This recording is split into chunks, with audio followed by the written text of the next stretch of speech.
Hi, this is Cindy from Part-Time Permies and Michael from Part-Time Permies. And today we have Justin Rhodes here visiting our property, and we're hoping we could get some advice for people who are just starting out.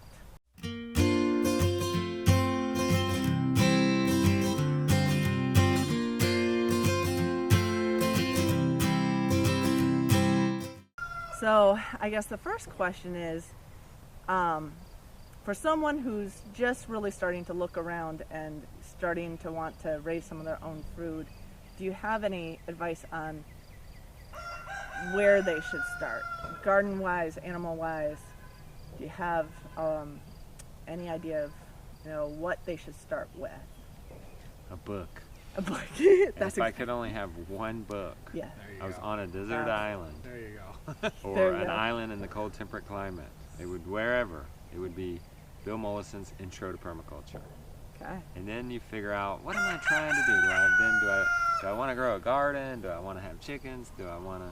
If you have permaculture, then you're going to take what you're going to learn in chickens and what you're going to learn in gardening, you're going to make those two work together. So I say get a book, and then you read that book, and you learn something from that book, but then shut it. Yeah.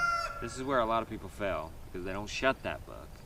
A lot of people get an analysis paralysis, and they want to absorb that book, and it's much more comfortable that way. But you read something on how to do it, shut the book, and go do it. And sometimes the book isn't exactly clear, but you just got to go for it, even if it's wrong. And just try it. Yep, just try it. Experiment. Yeah, experiment, because otherwise you're not going to do anything. And nothing, an experiment, even gone wrong, is better than nothing. Sure. Because once you do something and it's wrong, you learn so much from that. It's absolutely crazy. And now if you you've read the book, you've tried things. Say you had 5 acres and you wanted to run grass-fed beef on it, right? Like I did. That was one of my first operations. Got a cow. It was supposed to be a steer. Ended up being a heifer.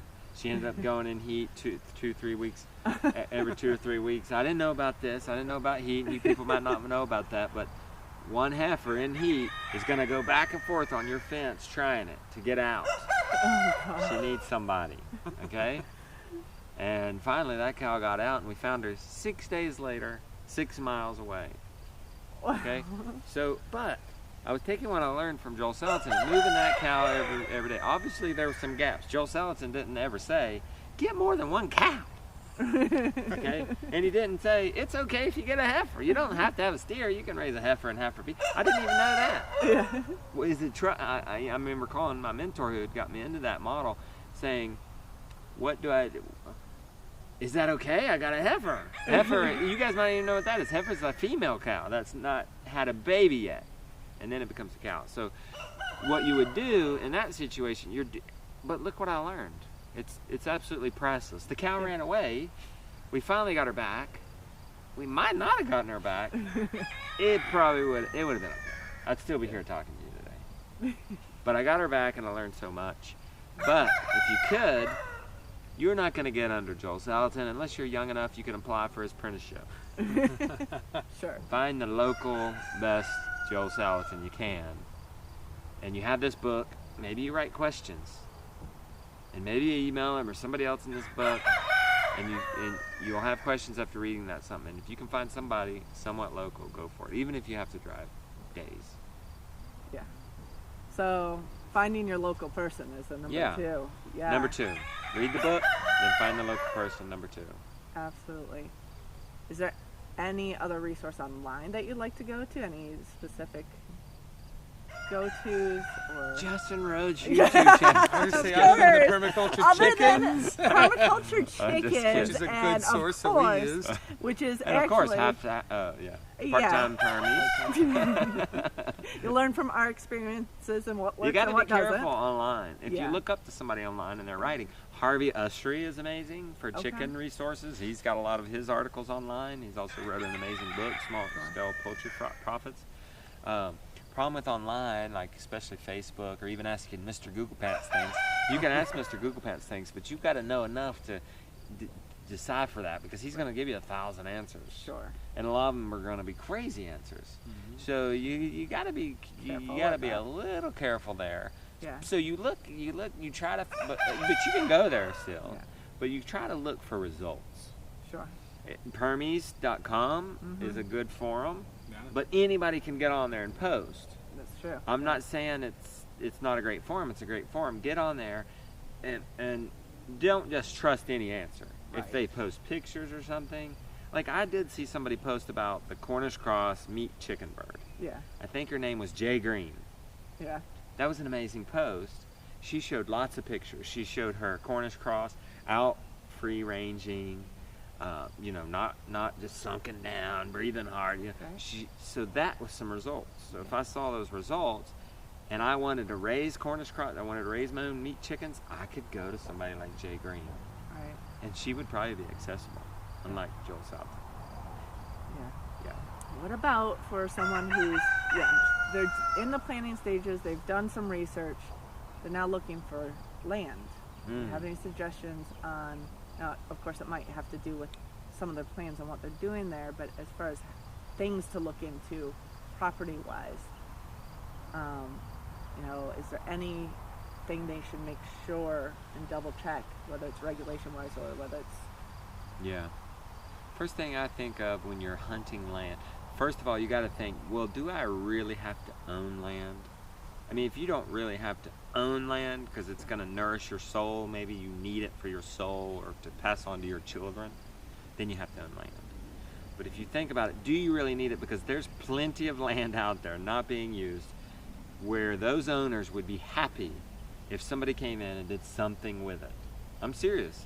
If you're willing to drive down wherever you want to be and knock on doors if you have to, break out your iPhone. And I've done this to sell eggs or meat, but you could do it. You could break out your iPhone, people you know, go down your list and think, okay, this person had 5 acres and they're just mowing it. Why not ask them if you could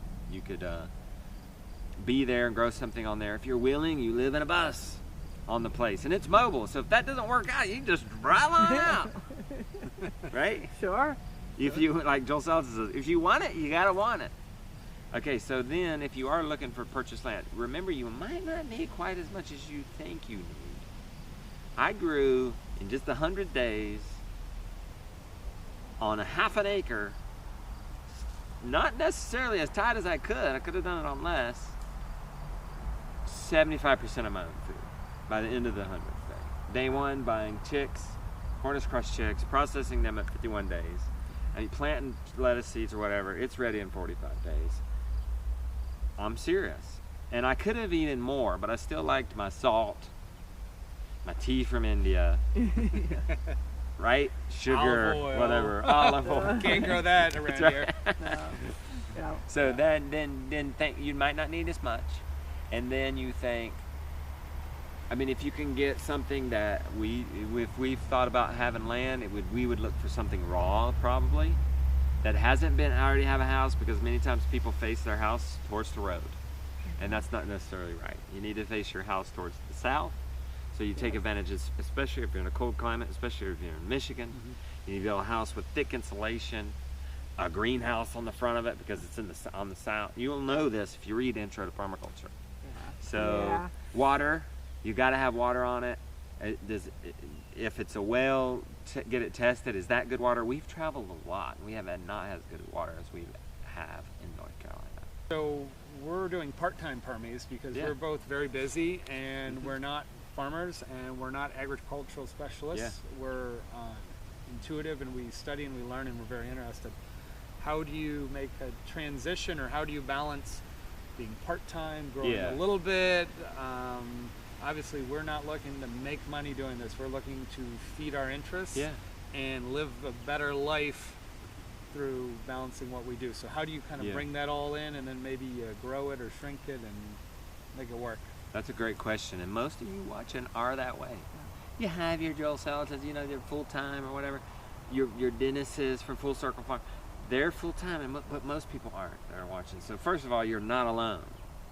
And let's say you have a 9-to-5 job, I'll go back to it.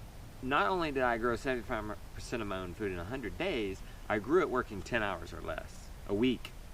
So I have a job too. I'm not out on the land full time.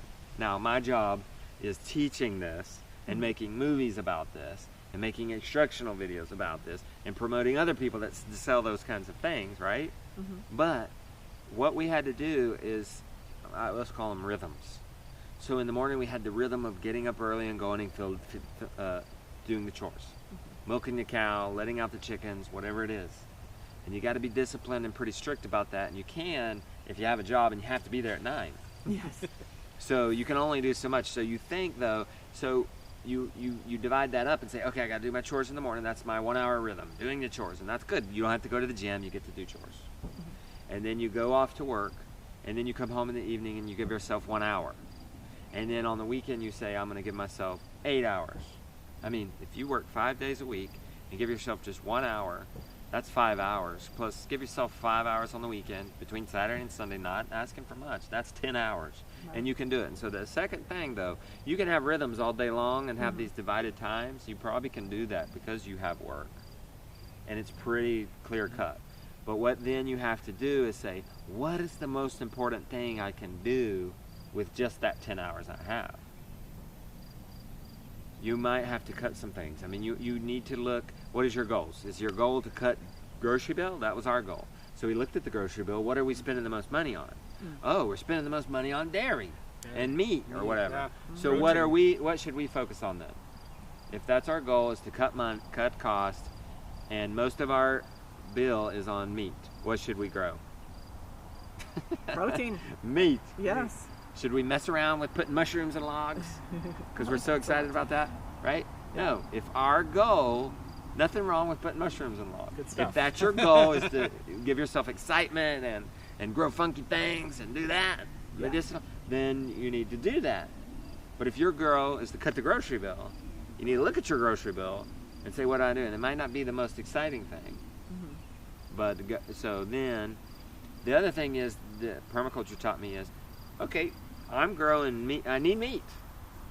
I need the protein. That's where I'm spending all my money.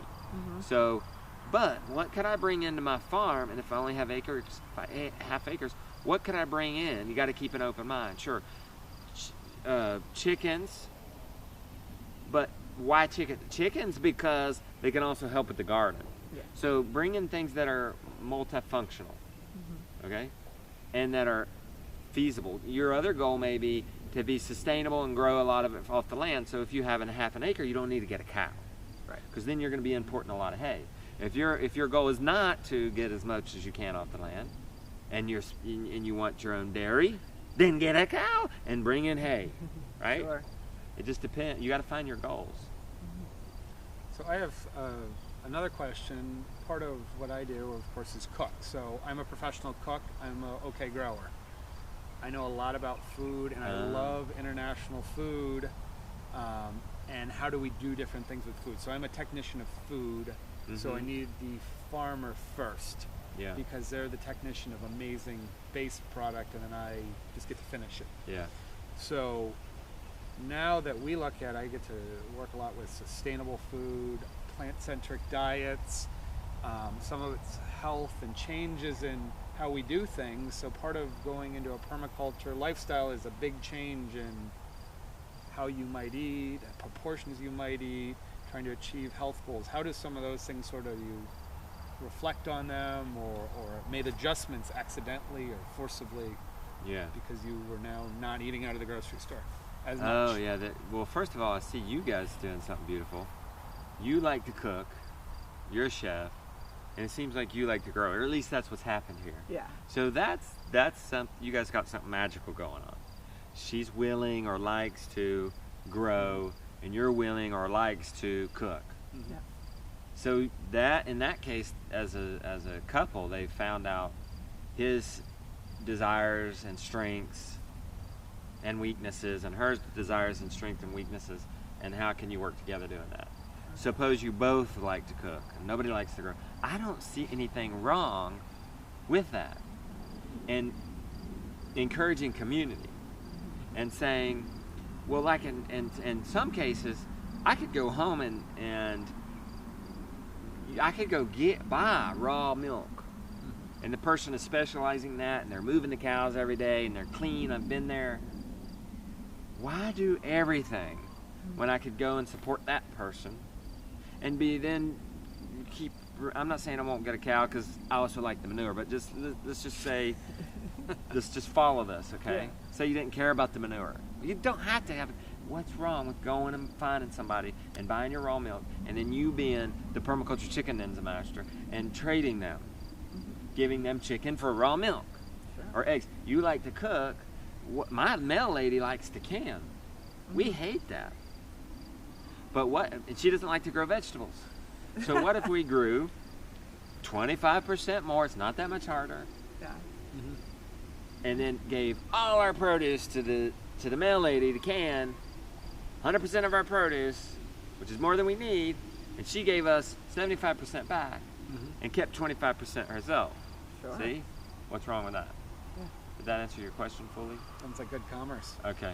Yeah. Yeah. I guess some people do some of these things for lifestyle or health.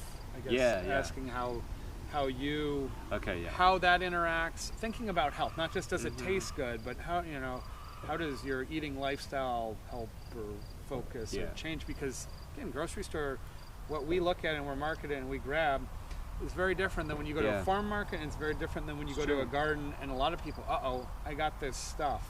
Yeah. I don't know what to do with it. How do I grow enough? How do I set my lifestyle so I can use it properly instead of let it go to waste? I get your question.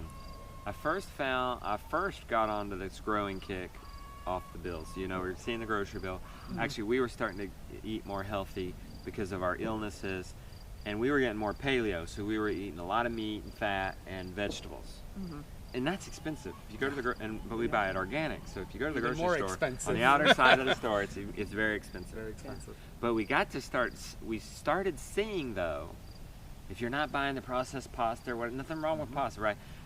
All this processed stuff, you start to see that when you're buying whole foods, even though that's more expensive in the store, you start to see, wait a minute, that's what I could more easily grow right there. Yes. Can't grow rice right there nearly as easy, or wheat, or whatever there, okay? But I can grow meat and veggies very easy. So I think that would be my perspective on that, and change that. So with health, though, I would challenge yourself, because if you want to grow most of your own food, you got to think differently about the way you're eating. Yeah. Yeah. And I would think that I respond best with a challenge. I've always done these challenges. 100 days of growing food. Yeah. 365 days on the road, see all 50 states. So how about a challenge of eating what's in season, and not just not crazy. 30 days. 30 days, eat what's at the farmer's market. Okay. And then after that, and it will be a struggle. Maybe it's just 2 weeks. And it'll be a struggle or whatever, but then you might find out what you would actually want to grow. And I would say, grow only what you want to eat. If you don't like eggplant, don't plant it, because you're not going to care when the bugs go get it. You got to want to fight for it, okay? It's going to be that cabbage you just want to have, or that watermelon, right? Or that pumpkin because you want pumpkin pie. Yeah. You'll fight for that. If a mite's coming after you, you'll figure out how to treat that naturally, or how to better manage it next time, or whatever. So think differently about the way you eat. I respond better with challenges. I would like to see myself eat more with the season. Yes. Everything has a season. Even eggs, there's an egg season. Oh yeah. I mean, unless you're in Florida and bananas grow all year round, or papaya. And I sometimes wonder if there's a reason. Can I tell you that Yeah. the French pastry chefs, Yeah. we haven't gotten that specific so much in the U.S. French pastry chefs in old recipes will talk about spring eggs, winter eggs, Okay. summer eggs. We know that cheese has changed. We can see that but there's different protein contents, different fat contents, different water, and it changes. And so pastry chefs in France were so attuned to the farm eggs that historically they would say, use spring eggs. It doesn't mean you can't use winter eggs, but they understood the unique differences of cooking in the season. And they probably know that there would be less eggs in the winter, and that there'd be less winter recipes calling for eggs. They're eating less forage and more whatever was stored up. Yeah, and I wonder if there would be a health benefit to switching things up. I mean, there's a milk season. The cow dries off for for a few months before she has another baby. There's an egg season. They stop laying when the daylight's low. You have your veggies, and then, but you know, meat is even traditionally been able to be preserved through the winter, so we would eat a lot more meat and fats over the winter and things like that. So I do wonder, I don't know if there's been any studies on eating seasonally. Yeah, well, For it's nutrition, fresh yeah. and it's Yeah. available Yeah. and it's abundant and cheap. Two things that we were challenged with a few years ago was one meal once a week local. Didn't mean you Okay. had to grow That's great. it. You could go to the market. You could Yeah. buy it from the local grocery store. The guy on the stand, you could grow it. And so we started doing that as much as possible like on my that. day off 2 or 3 years ago. And it was even challenged to do it in the restaurants. Provide one plate once a week that's all local.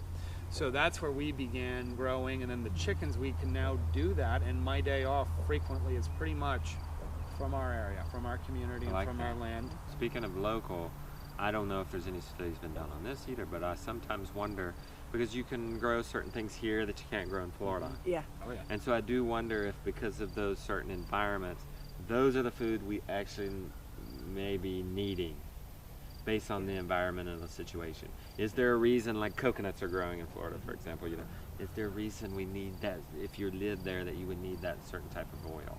You know, I heard it keeps you from being sunburned and things like that. So Sure. that's kind of interesting to think about Yeah, too. regionally what grows, and Yeah. wild for that matter too. Yeah. Um, Isn't it like every time, everywhere there's poison ivy, isn't there something like jewelweed Jewelweed. nearby, which is a remedy for poison ivy? yeah, there's a balance to it. Yeah, that's amazing.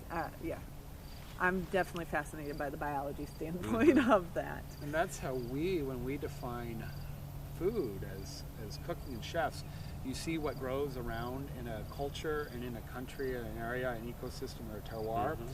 And those things usually work together. So if you don't know, if you have a new ingredient you don't know how to use, instead of going on rogue and just going, I'm going to put it everywhere, you look and say, how does it use? What else grows around it at that time? Let me try putting it together. Guess what? Most of the time it tastes good. And then it creates these symbiotic relationships of healthy grains and starches and balances of protein. So now we get international diets. And now, because we've sort of abused and forgotten it, we have to look to the rest of the world and go, how did you eat? How do you eat? And then we can piece together those regional diets and go, that might be a part of the key to us eating more balanced, is eating in this style, Mediterranean style, and an Asian style, and a Indian style, to becoming a little more balanced versus just meat and cheese Yeah. and burgers. Bread. You know. So that Yeah. is it. See what's around, you use a whole lot of it, you're probably going to get most of what you need. Yeah. The take home to all of this is really just read, do research, and just go for it. Yeah. Just plant. Just plant something. Play with it. Yep. Try it out. Plan And a little plant. and Yeah. try a lot. Even if you're prone to analysis paralysis, don't even read a book. Just get a seed. And maybe read the packet and Yeah. put it in the ground and just do something. If you're prone to analysis paralysis, because it can grip you, just do something. Yeah. Just plan. I'm not against planning. Planning's amazing. It's much easier to make a mistake on paper. But don't wait to plan. Just do something. I'm not saying do your whole homestead without a plan. No. Just get a seed packet without a plan. You'll be okay. Yeah. And while you're waiting for that to grow, do your plan. Like when we go home, we're gonna come up with an epic plan. But that's not gonna stop us from. We know we're gonna want chicken. Yeah. Yeah. So that's not going to Gotta stop have us from chicken. ordering the meat chickens, right? And 51 days having meat. And we know we're going to want veggies, so that's not going to, we're going to just plant the veggies. Right. Are we going to plant the trees right away? No, we're going to come up with a plan. Because they stay. Yeah. Yeah. Are you going to do a similar permaculture orchard to what he's doing in Quebec? Oh yeah. Oh yeah. We'll have a permaculture orchard. We'll have trees in our pastures. We'll have animals clearing our pastures for us. We'll have gravity-fed water to the cows. We'll have lanes for our dairy cows. We'll have pigs and goats and chickens working together at the same time. We'll have bees, and yeah, we'll be planning definitely. We learned something a number of years ago. We had an opportunity for a few weeks to travel to Trinidad and stay with some families and stay in the rainforest and eat and learn culture and a lot of amazing things. What we looked around was the houses there were semi-self-sufficient by nature and tradition, and planted with everything, everywhere. Yet everybody knew where it was. This is ginger, and this is peppers, and this is beaver grass, and this is trees of fruit, and oh, the oranges and grapefruit are up there. And I said, well, why are we going all the way up there? It's a long walk. Why don't you put them? They said, well, that's where it grows. Okay, that's a good answer. That's where it grows best. Yeah. But what we figured out was, some people say, well, people in other areas just do stuff. They just randomly put it everywhere. It makes no sense. They have no planning. There's no logic to it.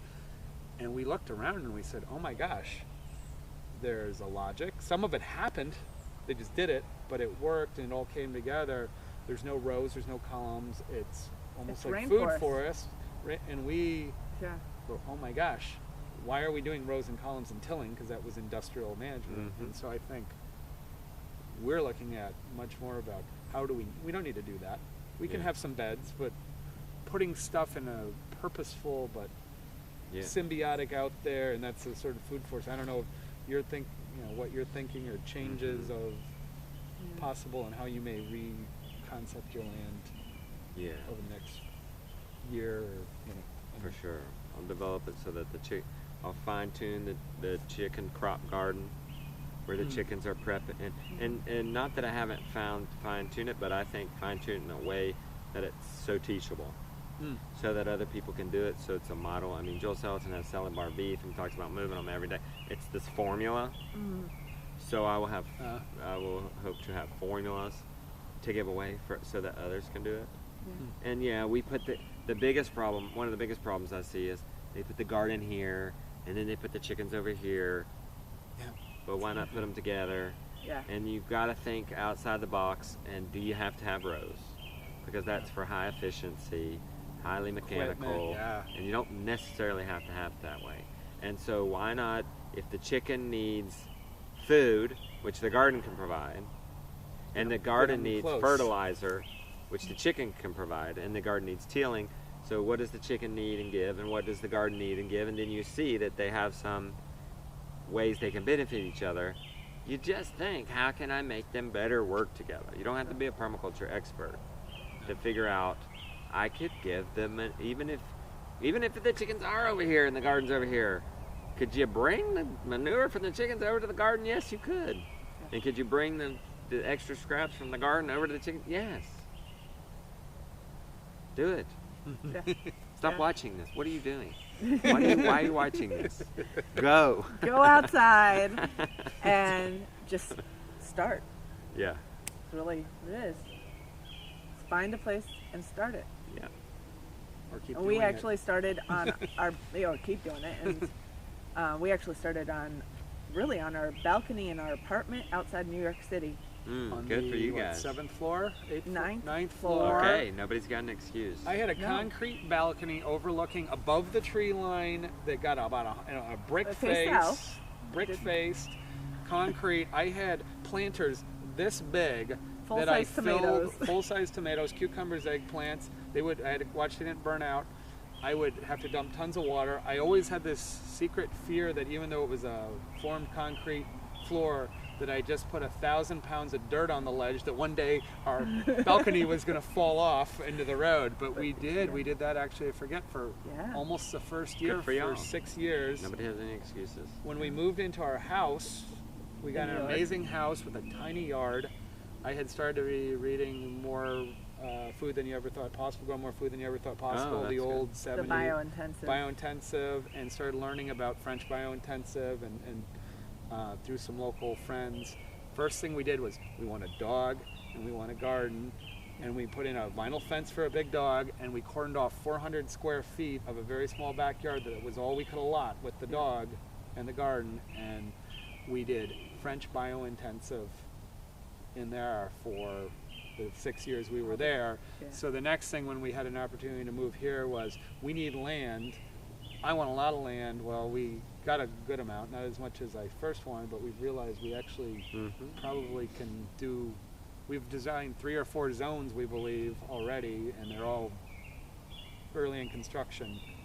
So 12 years from Yeah, Nice. I guess we're being provided more property as If we you- figure it out. If you're not going to grow on your back porch, your balcony in New York, you're not going to grow in the suburb. You're not going to grow on the homestead. Don't fool yourself. If you're not growing something now, no matter where you're at, don't fool yourself and say, "Oh, I'm going to do it when I get this." Yeah. Just start. Yep. Start.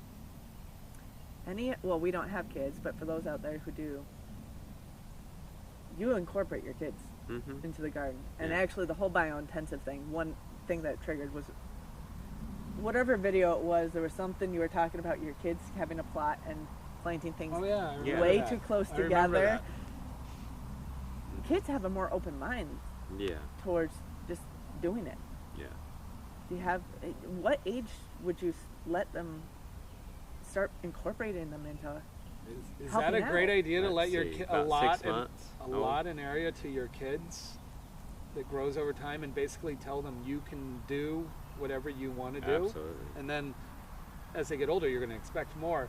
But maybe that is sort of the free thinking of it's not vital to us eating, so Right. tell us what you want, we'll give you a little bit of guidance, and then you kind of do it and see what Yeah. happens Yeah. and what well, you can learn I tell from that. people to, if you're going to garden with kids, plant 25% more than you're wanting or need. Seeds are cheap And in general compared because to produce. it's not that much harder to grow 25%. You're Yeah. right. Yeah. And you need, and I say that because they're going to step on them.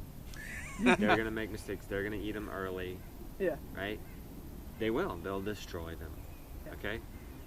I'm not saying, oh, just let them destroy them, but it's going to happen. Even if they're helping you, they're going to plant something wrong, or they're going to do an experiment. It's not going to go good. In that case, it went well. They plant way too many seeds, and it did better than me because the plant screw up and shaded the lettuce when it needed shading, and they just jammed it. Yeah. And so I learned a lesson from that. And also, I mean, I'm of the way of just letting the kids help when they want to, and they have rewards if they do. They get, if you help me with the turkeys and put up the turkeys every night, you get to sell the whole turkey. And for a 9-year-old, when that's $100 profit, that's a lot of money. That's a Lego set this big, All right. and that's excitement. And if you don't help, you don't. And also, plant. This is your area. Plant it. Whatever. You want to plant carrots? It's July. Go for it. I don't want to be the guy that says you can't plant carrots in July. Mhm. I'll let the sun tell them that. And what happens if it doesn't work? You still win because you're not the You learn person something. that told your child you can't do something. There's Right. going to be enough people in the world telling them they can't, and they'll find out on their own if the carrots don't make it because they planted in July. They'll find out, and you're not the bad guy. Right. You supported them. Think And about just your play goals. around Do, with do it. a little research, write a little plan, and then just do it. Add little bits at a time, or I would just start outside your door. yeah. Figure out your goal and start out right outside your door.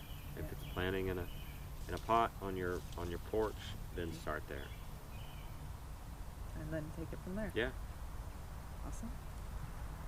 Thank you Okay. so much. You're welcome. for the interview. And if you like this interview and things we're doing around here, please like, subscribe, and comment below. And we'll see you tomorrow.